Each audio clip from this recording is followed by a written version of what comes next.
রিক এইমাত্র কবরস্থ কফিনে চোখ খুলল। কিভাবে এলো জানে না।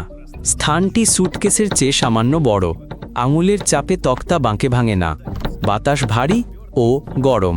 সম্ভবত কবর দেওয়ার পর থেকেই তা আটকে আছে। অক্সিজেন ছাড়া 60 কেজির মানুষ ধীর শ্বাস নিলে প্রায় 4 ঘন্টা বাঁচে, আতঙ্কিত হলে কমে 2 ঘন্টা। রিক এসব বোঝে না, এখনই আতঙ্কিত হতে শুরু করে। সে হঠাৎ চমকে গোঙাতে থাকে। কফিনের দেওয়ালে আঁকড়ে ধরে চিৎকার শুরু করে। প্রথমে চাপা স্বরে পড়ে গলা ফাটিয়ে, কান ভোঁ ভোঁ করে ওঠে আওয়াজে। রিক ধাক্কা দেয়, চিৎকার করে, কিন্তু কেউ শুনতে পায় না। পা দিয়ে ব্যাকপ্যাক খুঁজল। ভেতরে সস্তা বাটন ফোন লাইটার, একটি ললিপপ ও ট্র্যাকার ব্রেসলেট। ব্রেসলেটটি জ্বলছে না, ফোন নেটওয়ার্ক পায় নাতবু চালু। রিক ফ্ল্যাশলাইট জেলে চারদিক দেখল, চোখ অভ্যস্ত না হওয়া অবধি। জায়গাটা কাঠের রংহীন, ফাটলে দেখা যায় তাজা মাটির কণা। প্রথমে ফোন বা মেসেজ করতে চাইল, কিন্তু সিগন্যাল নেই। পাঠানো আটকে গেল।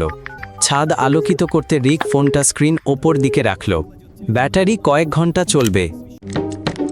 সে ঢাকনা ঠেলতে চেষ্টা করে, প্রথমে সাবধানে, তারপর জোরে, শেষে শরীরের পুরো ওজন দিয়ে। কাঠগুলো একটু শব্দ করে, কিন্তু সরে না। রিক গোড়ালি দিয়ে মেঝেতে চাপ দেয়। সে কাঁধ হাতে তালু আর মাথা দিয়ে ঠেলে। কবজিতে মচমচ শব্দ হয়। তীব্র ব্যথা, কিন্তু কিছুই ঘটে না।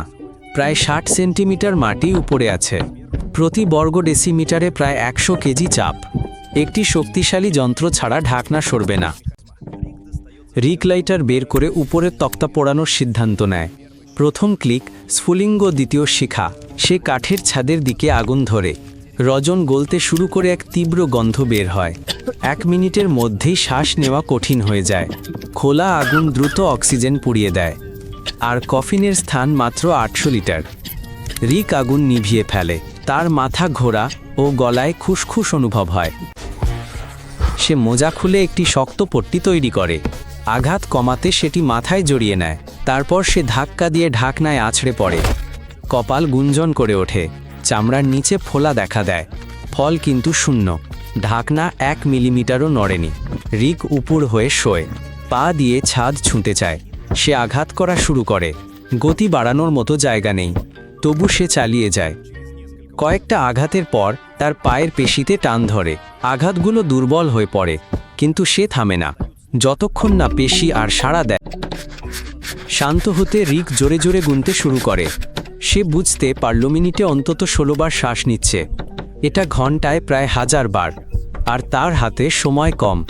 রিক লক্ষ্য করে তার শ্বাস প্রশ্বাস দ্রুত হচ্ছে। খারাপ লক্ষণ। বাতাস ফুরিয়ে আসছে। আতঙ্কে সে নখ ও আঙুল দিয়ে কাঠ আঁচড়াতে শুরু করে। 1 মিলিমিটার হলেও বাইরে আসার মরিয়া চেষ্টা। কিছুক্ষণ পর তার নখে কাঠ ঢোকে, কিন্তু সে একই শক্তিতে চালিয়ে যায়। RAE সময়ে সে একটা শব্দ শুনতে পায়। তার মনে হয় এটা পায়ের আওয়াজ। সে জমে যায়, শ্বাস নেওয়া বন্ধ করে দেয়। কাঠের প্রতিটি কম্পন সে অনুভব করে। কিন্তু 1 মিনিট পেরিয়ে যায়, আবার নীরবতা নেমে আসে। রিককে নতুন করে আতঙ্ক গ্রাস করে। সে হাত থেকে ট্র্যাকারটি নেয় এবং বোতাম টিপতে চেষ্টা করে। কিছুই হয় না। কোনো শব্দ বা আলো নেই। সম্ভবত ব্যাটারি অনেক আগেই শেষ হয়ে গেছে, অথবা এটি হয়তো কখনোই কাজ করেনি। রিক একটি ললিপপ বের করে মুখে রাখল এবং কেবল শুয়ে সামনে সিলিংয়ের দিকে তাকিয়ে রইল।